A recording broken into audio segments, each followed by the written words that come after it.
Good morning guys. Kasabong lusog-lusog na sa aking mga followers, sa aking mga viewers, sa aking subscribers. Dito naman ako sa umaga na ito ngayon magbigay ng kunting tips, kaalaman sa inyo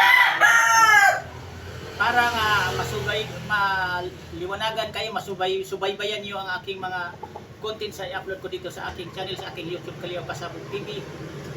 Kasi dito ibabahagi ko bawat isa sa inyo, ipangako sa inyo. Kasi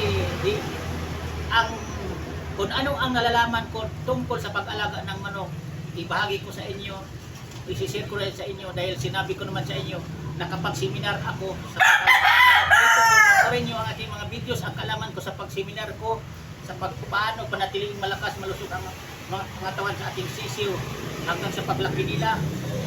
So baybayan nyo na lang, panoorin nyo palagi ang aking i-upload araw-araw na content dito sa aking Kaliyaw Pasabog TV, sa aking mga i-upload mga videos. Kasi siguraduhin ko sa inyo na mayroon talaga kayo makukuha nga konting kaalaman din na pangdagdag sa kaalaman nyo sa pag-alaga ng manok. Ito na siya kasabong ipaliwanag ko sa inyo ang linyada nito. Kasi ito din siya isa ka ginagamit ko sa labanan sa manok nga pinadami ko rin, hindi kundi wala. Ito siya, crosses ko ito ng Boston Sweater. Dito sa Boston Sweater ko kasi sa linyada na yan, kahit tumagal sa akin o ilang years na yan, matagal nang ginagamit ko, hindi ko inaalis-alis yung broadcock na Boston.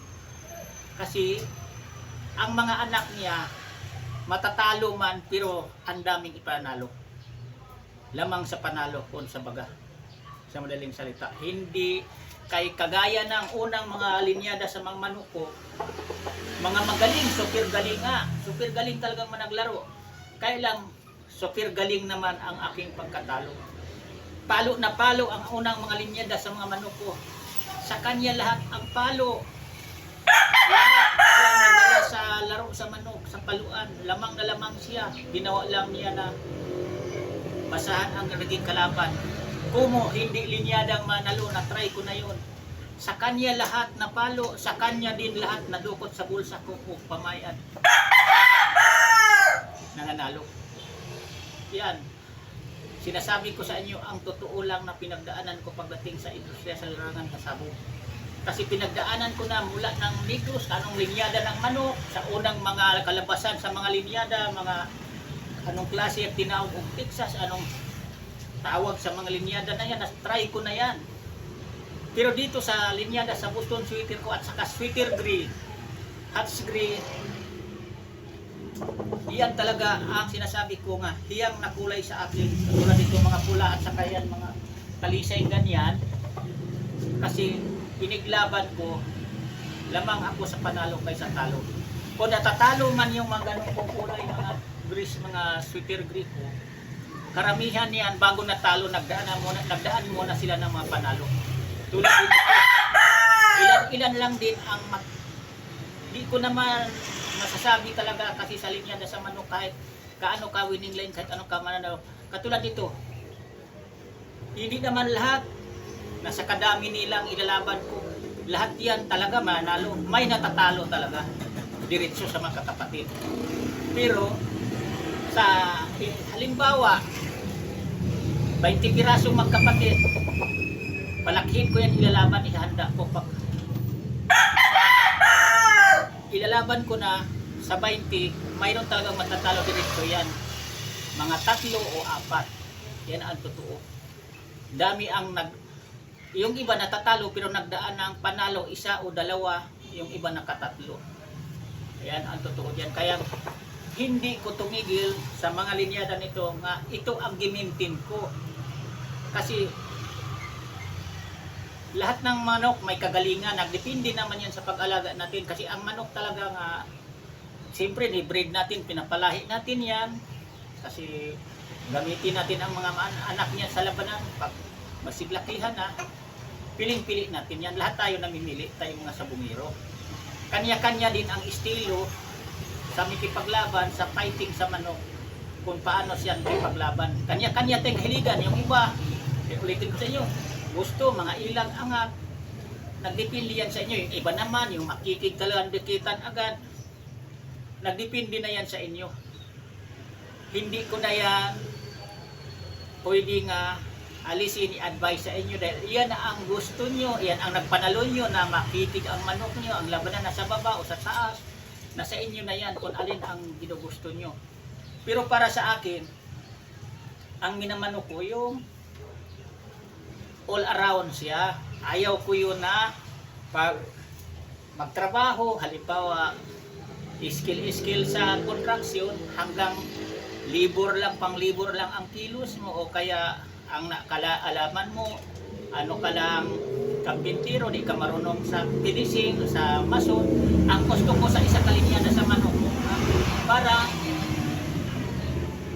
tao din na magtrabaho all around, marunong kahit pagwalis, marunong maglinis, ganun yun.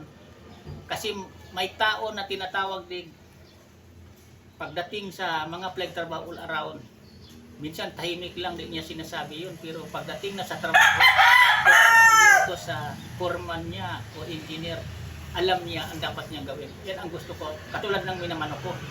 Ang mga manok ko, kung anong laro sa kalaban, kung anong mayroong laro sa kalaban, mayroon din yung sa akin.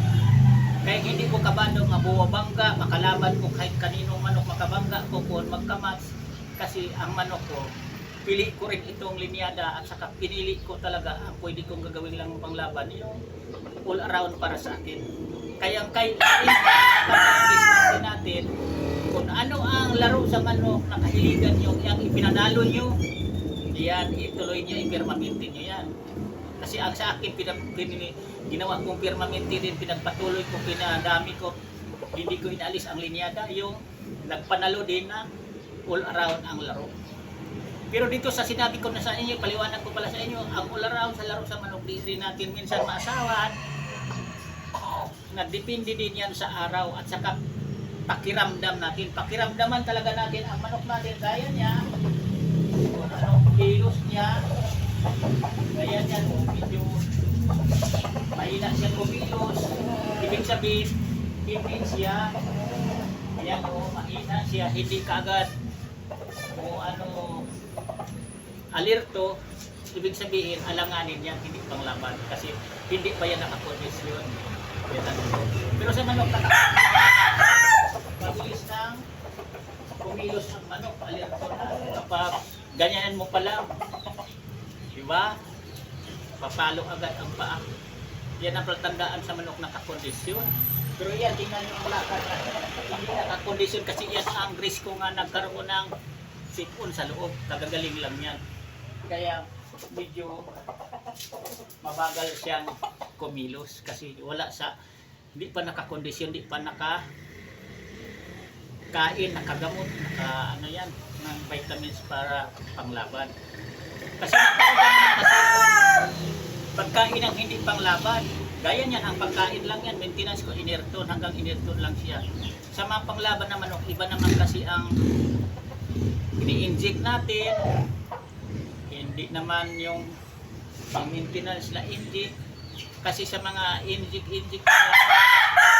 pang turok sa manok para panglaban, panghanda, daming klase yan. Iba-iba rin ang taong gumagamit. Bawat isa kasabungirong nag-inject ng manok, iba-iba rin ang ginagamit ko. Kasi ano ang ginagamit ko na vitamins o ini-inject ko sa manok ko, gagamot na lamang ako sa panalo kaysa talo, iyan din minimintin ko sa aking mga manok. Hanggang dito muna ako kasabong, sana mayroon kayong mapulot o matutunan. Bukas naman uli, iba naman topic ang ipaliwanag ko sa inyo. Asahan nyo, subaybayan nyo na lang palagi ang mga i-upload kong videos kahit sa aking reels, sa aking TikTok account, mapanood nyo ako, legit ako. Kaya na totoo, lahat na pinagsasabi ko, lahat pinagdaanan ko, lahat yan may katotohanan. Kung anong manok na pinaghawakan ko lang, anong linyada na mayroon ako, yan lang ang binabanggit ko, yan lang ang sinasabi ko, pinapaliwanag sa aking mga subscribers, sa aking mga viewers, sa aking mga followers. Parang pagdating ng araw, makabisita kayo dito sa pwesto ko, sa aking lagay ng mga manok, hindi ako mapahiya sa inyo. Kasi iba talaga ang totoong pinagsasabi natin.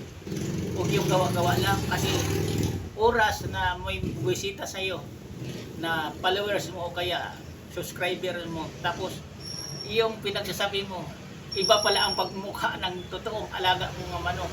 Yan ang mahirap, yan ang tao na sinasabing walang isang salita. Pero ako hindi ganyan, may isang salita ako, asahan nyo yan. Yan lang, thank you, bye-bye.